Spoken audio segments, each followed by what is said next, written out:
tem uma coisa que me incomoda muito, que são os reviews da Amazon. Tu abre o site, super na expectativa de ver uma avaliação honesta sobre aquele produto que tu quer comprar, e de repente tu vê uma galera dizendo coisas que esse meme do Eduardo Arruda ilustra muito bem. Né? Análise de livros do Sr. Boris. Chegou dentro do prazo. Veio muito bem embalado. Aí tá o bonequinho aqui, né? Esse é um meme recorrente lá do grupo dos apoiadores do canal. Ótimo preço. Né? E aí o cara tá avaliando obras como O Alienista, A Metamorfose. Então, a gente tinha até um quadro aqui no canal há um tempo, né? Que era os reviews bizarros da Amazon. Mas essa semana chegou em mim que foi inacreditável. O Taylor Perpétuo, ele me marcou lá no Twitter para falar sobre esse review aqui do João Daniel Dantas de Oliveira. Repara só, primeiro, 5 estrelas, né, a princípio um Watchman, a melhor HQ de Juscelino Neco. Ele postou agora há pouco esse review no site da Amazon, e o que chama atenção primeiro é que se tu olhar a foto, tem um celular quebrado e do outro lado tem o Em Perfeito Estado, que é o quadrinho que na verdade é um livro ilustrado do Juscelino Neco, que a Veneta lançou tem poucos meses. Agora lê comigo aqui. Ganhei essa HQ das mãos do próprio autor, porque quando fui beber na casa dele, ele derrubou meu celular, estraçalhando a tela no chão. Ele me disse que ia me dar seu quadrinho de graça, pois valia o mesmo preço de um celular novo. Quando eu perguntei se ele iria autografar, o Juscelino me disse: é para você usar para comprar um celular, não para comprar a própria Samsung. Galera, esse vídeo ele vai ter uma organização um pouco diferente, porque nós não vamos começar com uma matéria grande. A gente começa nas curtinhas, porque a matéria grande vai para o final e vocês vão entender, né, o motivo. Lembrando que esse vídeo ele só existe graças a um exército de pessoas que estão vendo aqui na tela, que no último sábado participaram de um clube de leitura sobre Spawn. E vamos começar falando sobre duplas marcantes. Então, quem não lembra de Pelé e Garrincha? Ou do Claudinho e Bochecha, que sou eu, assim sem vocês. Tem Pé na Areia e Água de Coco, que acho que também é uma bela de uma combinação, uma baita de uma dupla. Mas algo que ninguém esquece é do grande clássico da Marvel Comics, tem clássico até no nome, que é a fase Deadpool clássico do Joey Kelly com o Ed McGuinness. Então, esses caras, eles estão voltando não pro Deadpool, agora para a revista regular do Homem-Aranha, a Amazing Spider-Man. Esse aqui é o anúncio que a Marvel fez essa semana.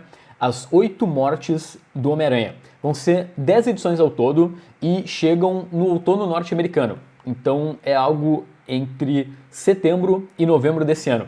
E não é só o Joey Kelly e o Ed McGuinness. Repara que tem a Justina Ireland, que é uma escritora até premiada de ficção científica e fantasia. E tem o Big Gleb, que é um cara que vem lá da DC Comics. Bom, essa imagem ela confirma o vazamento então da semana passada, né? Joey Kelly no Homem-Aranha. E, gente, vocês observem que a fase do Zeb Wells foi tão ruim pro personagem que eles vão ter que sacrificar o Homem-Aranha. Veja só. E na semana passada, Alex Ross soltou um teaser nas redes sociais de que teríamos um documentário sobre Reino da Manhã. E literalmente foi isso que ele fez. Ele soltou um teaser sem muita informação e essa semana ele revelou, né, que vai ter uma campanha no Kickstarter, né, uma plataforma de financiamento coletivo lá de fora para o documentário ganhar vida. Né, e tem esse teaser com o símbolo do Superman e aqui o nome do documentário, né, The Legend of Kingdom Come. Bom, não sabemos ainda quem vai ser entrevistado, lógico que deve ter o Mark Waid e o Alex Ross, né, os caras que... Né, o Alex Ross idealizou o projeto originalmente, nos anos 90, e o Mark Waid, ele escreveu. Aqui tem a página do Kickstarter, tem 1.431 seguidores até o momento, e a princípio a campanha vem também no outono norte-americano. Eu tô muito curioso, principalmente se eles vão entrar nos detalhes sobre aquela acusação, não é uma acusação, mas dizem que o Reino da Manhã, na verdade, é inspirado no Crepúsculo dos Super-Heróis do Alan Moore, que é um projeto que ele tinha com a DC, que nunca foi pra frente. Será que eles vão falar sobre isso no documentário? Você tem noção que o Brasil vai produzir um livro sobre a história da Image Comics? Olha que legal! O autor é o Maurício Muniz, que é coautor do Império dos Gibis, né? Ele fez junto com o Manuel Souza, que também é da Editora Heróica. Aqui seria um projeto de capa do livro. E o Maurício, que é um jornalista aqui do meio, ele entrevistou muita gente. Deixa eu ver aqui, tá mais embaixo, atenção. Ele entrevistou, por exemplo, o Eric Larsen, o Jim Valentino e o publisher da Image, que é o Eric Stephenson. Eu acho que o principal ponto da Image, que é legal de ver a história da editora como um todo, é que se ela começa com tranqueiras tipo Youngblood, ela foi evoluindo e hoje em dia, sei lá, é casa de Saga, foi casa de Invencível, do Walking Dead.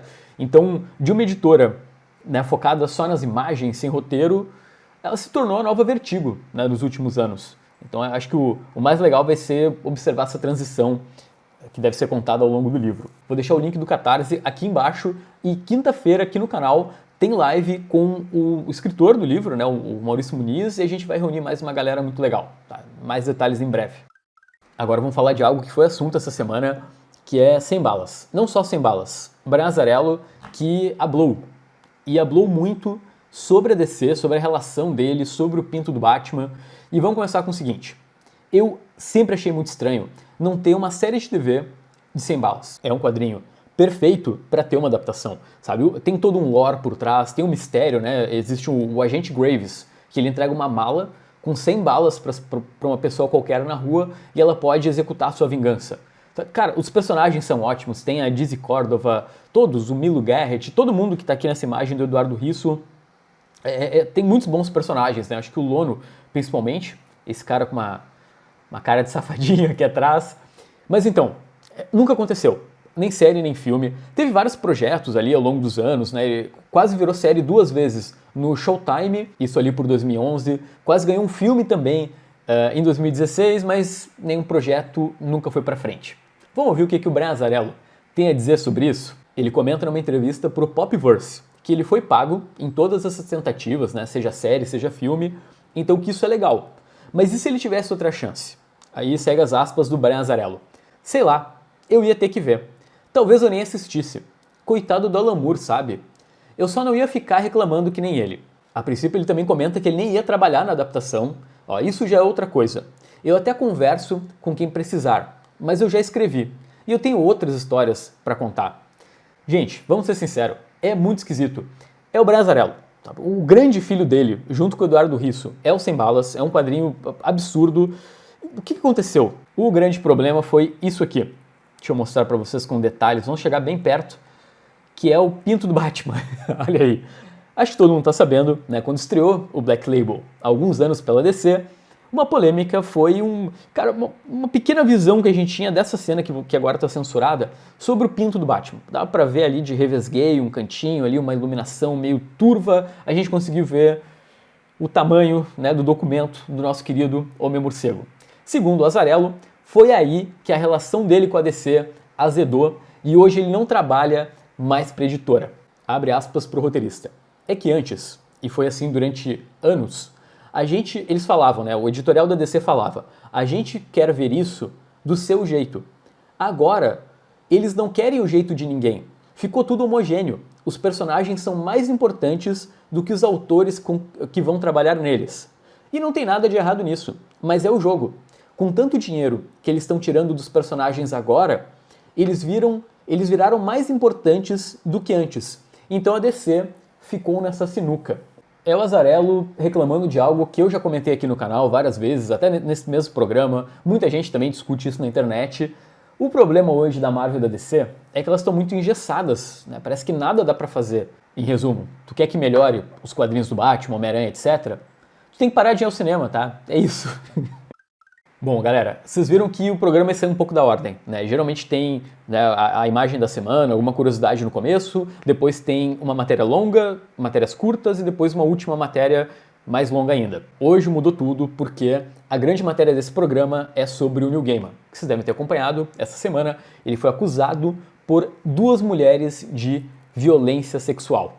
Pois então, essas 2 mulheres, elas foram entrevistadas numa longa matéria que foi divulgada num podcast em 4 partes num site chamado Tordis. E ali tu tem todos os detalhes sobre até a vida íntima do Neil Gaiman, sobre o que aconteceu, e aqui a gente vai detalhar com calma. Nosso querido redator, Érico Assis, ouviu o podcast inteiro, os 4 episódios, pra gente montar uma matéria, explicar direitinho, tu entender esse rolo todo. E foi uma notícia que deixou todo mundo apavorado, porque a gente tá falando do Neil Gaiman, que até não só pelo tamanho dele, mas porque ele sempre foi uma figura muito, sei lá, o grande Neil Gaiman, o bondoso Neil Gaiman, o cara que não erra, que não falha. E vamos lá. Parênteses rápido antes da gente começar.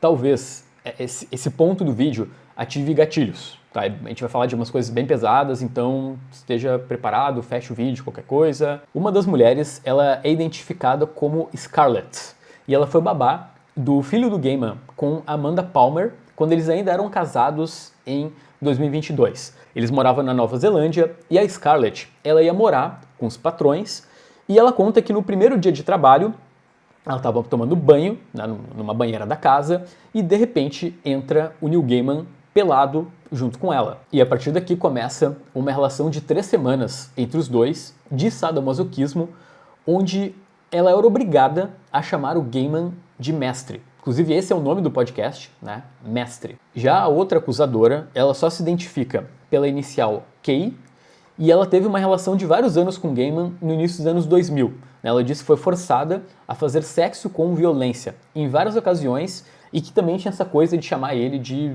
mestre. O Gaiman, então, ele foi procurado pelo podcast e ele respondeu às duas acusadoras, dizendo que ele não interpretou os relacionamentos dessa forma, né? A princípio foram todos para ele consensuais, e ele não fez absolutamente nada ilícito, que inclusive as partes do sadomasoquismo eram consentidas, né? Ele nega veementemente as acusações e ele até ameaçou esse podcast de processo.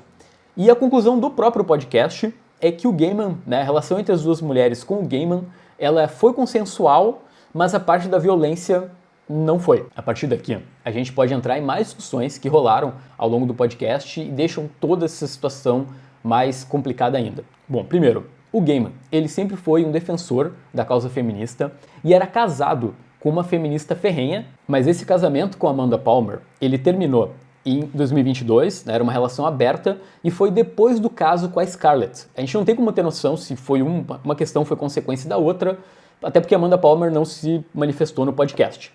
Ao mesmo tempo, tem a questão de que o Gaiman vem de uma família crente em cientologia, o pai dele foi acusado de abuso, e quando a gente fala em cientologia, né, muitas suspeitas ali podem ser levantadas.